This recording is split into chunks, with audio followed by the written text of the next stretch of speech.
नमस्कार मित्रों, अपने बीच भारतीय जनता पार्टी के माननीय राष्ट्रीय प्रवक्ता सांसद डॉक्टर सुधांशु त्रिवेदी जी आपको संबोधित करेंगे। मेरा विनम्र निवेदन है माननीय सुधांशु जी से कि आपको संबोधित करें।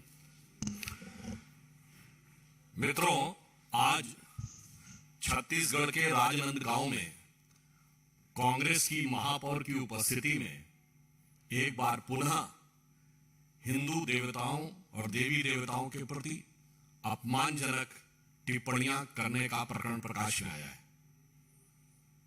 यह प्रकरण इसलिए अधिक महत्वपूर्ण हो जाता है कि अगर आप विगत कुछ समय, कुछ वर्षों तक का घटनाक्रम देखें तो ये कोई पृथक छोटी घटना नजर नहीं आती।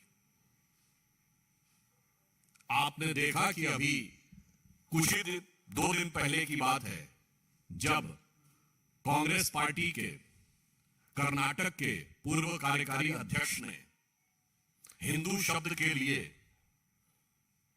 अपमानजनक नहीं, कोट अनकोट में गंदा शब्द तक प्रयोग किया था, जिसका अर्थ बहुत गंदा है। कुछ दिन पूर्व एक और विषय आया था कि अमुक का हिंदू धर्म से कोई मतलब नहीं है। समझ में नहीं आ रहा है कि राहुल गांधी जी अपनी भारत जोड़ो यात्रा में ये लोगों के कान में कौन सा मंत्र फूंकते चले जा रहे हैं कि वोट जोड़ने के लिए हिंदू भावनाओं और अस्मिता पर जितना भी आघात करना हो तो पीछे नहीं रहना। और यह प्रक्रिया लंबे समय से चल रही है। एक दौर में जो लोग यह कहते थे कि हिंदू आतंकवादी है, कभी उन्होंने कहा हिंदू तालिबान, कभी उन्होंने कहा हिंदू बोको हराम। ये कारनामे तो भारत की राजनीति की सबसे पुरानी पार्टी की। अब जो सबसे नए नवेले आए हैं, आपने देखा कि उनके भी पूर्व मंत्री राजेंद्र गौतम ने इसी प्रकार की अभद्र टिप्पणियां की। उन्हीं के यानी आम आदमी पार्टी के गुजरात के अध्यक्ष ने तो पूर्ण रूप से कह दिया कि मंदिर ही शोषण के केंद्र है। इतना ही नहीं, उन्होंने तो कथावाचकों, धर्म, संस्कृति सबके ऊपर पूरा आघात कर दिया। अतः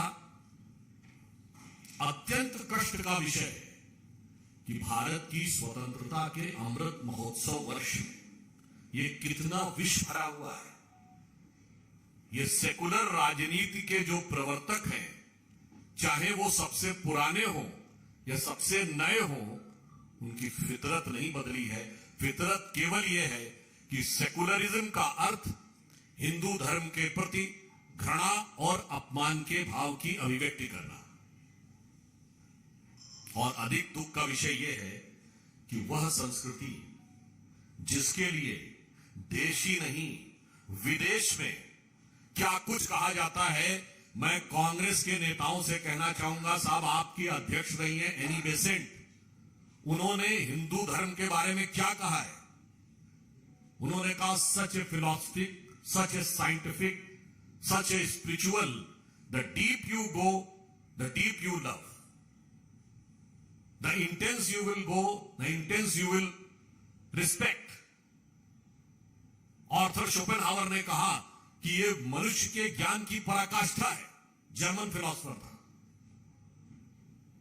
इतना ही नहीं, बड़े बड़े साइंटिस्ट वर्नर हाइजेनबर्ग और फिट्जे कैप्रा इसमें ज्ञान के कितने स्रोत ढूंढते हैं। एटम बम बनाने वाले रॉबर्ट ओपेनहाइमर से लेके रॉकेट बनाने वाले वर्नर वॉन ब्रॉन तक। पर दुख की बात यह है कि राजनीति के लिए इस सीमा तक जाकर जो हो रहा है, तो हमें यह पूर्ण विश्वास है कि देश और प्रदेशों की प्रबुद्ध जनता इसको गंभीरता से देख रही है। और इस स्वतंत्रता के अमृत काल में जो माननीय प्रधानमंत्री जी ने कहा है कि अमृत महोत्सव से शताब्दी का वर्ष अमृत काल है, इसमें ये जितने भी विष बेले फैल रही हैं गुलामी की मानसिकता और गुलामी की विरासत से, इन सब से जनता मुक्ति दिलाएगी। अंत में मैं सिर्फ ये कहना चाहूंगा कि इस बयान पर तथाकथित परम शिव भक्त हिंदू यानी जो कांग्रेस के चिर युवा नेता है उनका क्या कहना है। और जब इस प्रकार की बातें हिंदू देवी देवताओं के लिए कही जाती हैं तो भारत की राजनीति के बगुला भक्त जो देवी देवताओं के स्थान की बात करते हैं मुद्रा के ऊपर, उनका क्या कहना है।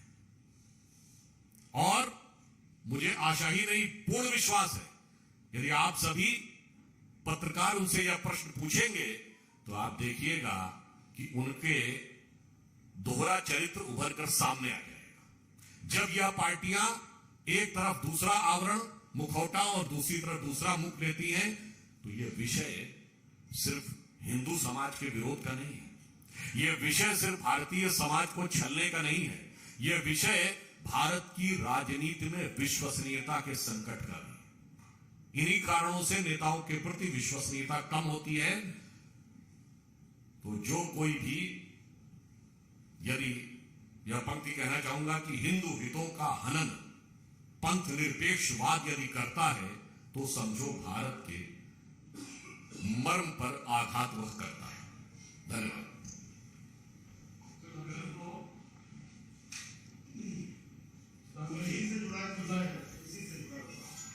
आज कांग्रेस के G20 का लोगो जारी हुआ है, उसमें जो कमल का इस्तेमाल किया गया उसको लेकर हमला किया है कि बीजेपी अपनी पार्टी का सिंबल लेकर सामने आए।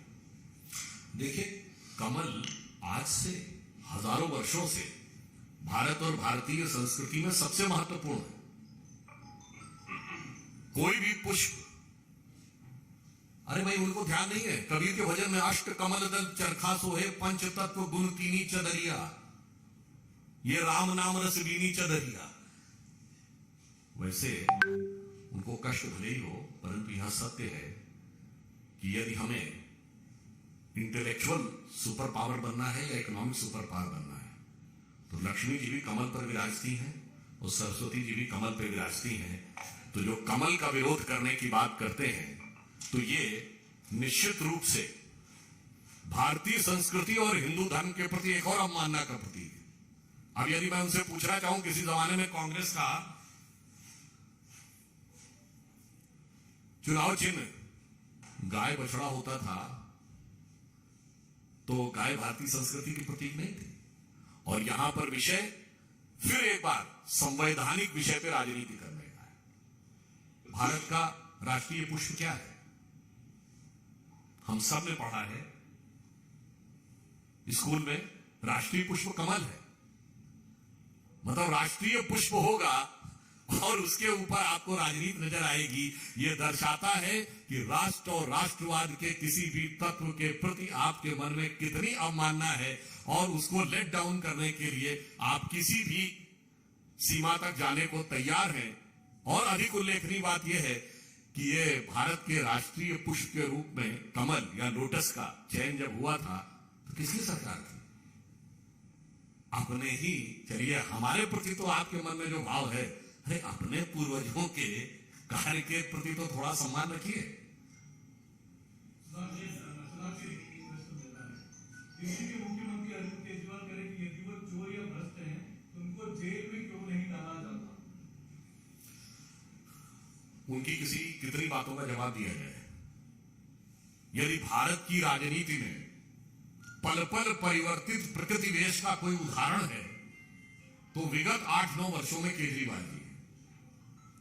उनसे सबसे पहले पूछिए कि वो तो ये व्यक्ति थे जो कहते थे आरोप लगते इस्तीफा देना चाहिए, जांच बाद में होनी चाहिए, टोपी लगा के मुझे चाहिए जन लोकपाल, मुझे चाहिए right to reject, right to recall. कहां गया? अरे अपनी पार्टी में एक लोकपाल नियुक्त किया था, याद करिए, एडमिरल रामदास बाहर। इसलिए पहले तो उनसे यह पूछ लीजिए आप अपने उस बयान पर कायम हैं या माफी मांगते हैं कि मैं उस समय गलत था या आज गलत है, तब हम जवाब दें।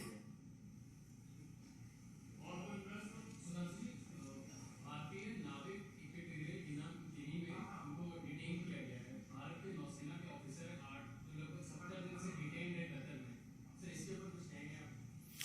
इस विषय पे विदेश मंत्रालय उस पूरी घटनाक्रम पे नजर रखे हुए हैं और जो भी उपयुक्त डेवलपमेंट होगा उससे आपको अवगत कराएंगे।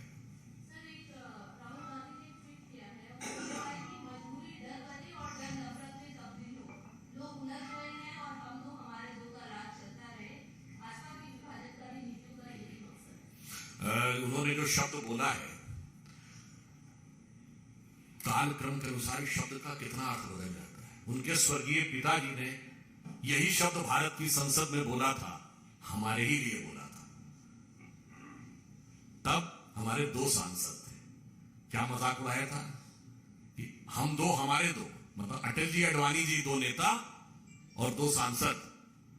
आज उनको यह शब्द बोलना पड़ रहा है जिस अर्थ में सिर्फ ये समझिए काल चक्र कितना बदल गया, परंतु वास्तविकता है कि हमारा जो भी नेता है वो एक हो, दो हो, 10 हो, 100 हो, सब के सब सिर्फ और सिर्फ भारत माता के प्रति समर्पित हैं।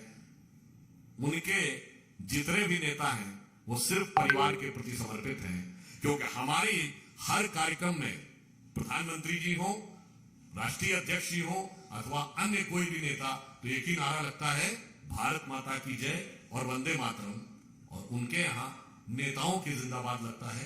तो मुझे लगता है कि ये राहुल गांधी जी की दृष्टि का अंतर है। और जहां तक डरने की बात वो कर रहे हैं, तो अपनी पार्टी के नेताओं से पूछ लें।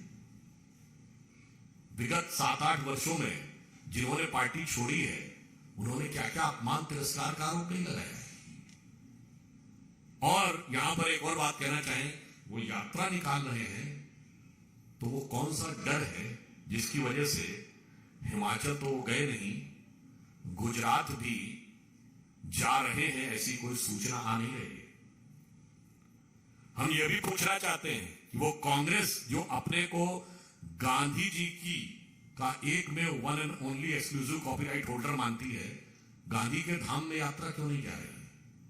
सरदार पटेल के स्थान पे यात्रा क्यों नहीं जा रही है? सुभाष चंद्र बोस के स्थान को यात्रा टच क्यों नहीं कर रही है? और तो और छोड़िए, नेहरू जी के स्थान पे यात्रा क्यों नहीं जा रही है प्रयागराज में? इंदिरा जी के स्थान पे रायबरेली में क्यों नहीं जा रही है? उनके स्वर्गीय पिताजी का स्थान अमेठी, वहां क्यों नहीं जा रही है? ये सोची समझी नीति है या पूर्वाग्रह है या ये डर है, ये उन्हें बताया। Kanisha Awasthi, Republic TV.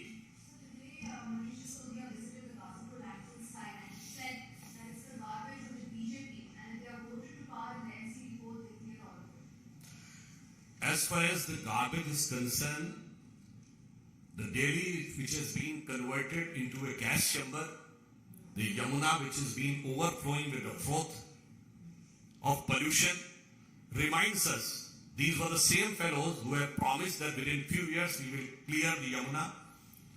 Within few years we are having a clear-cut formula of getting rid of Parali. Within few months they have promised.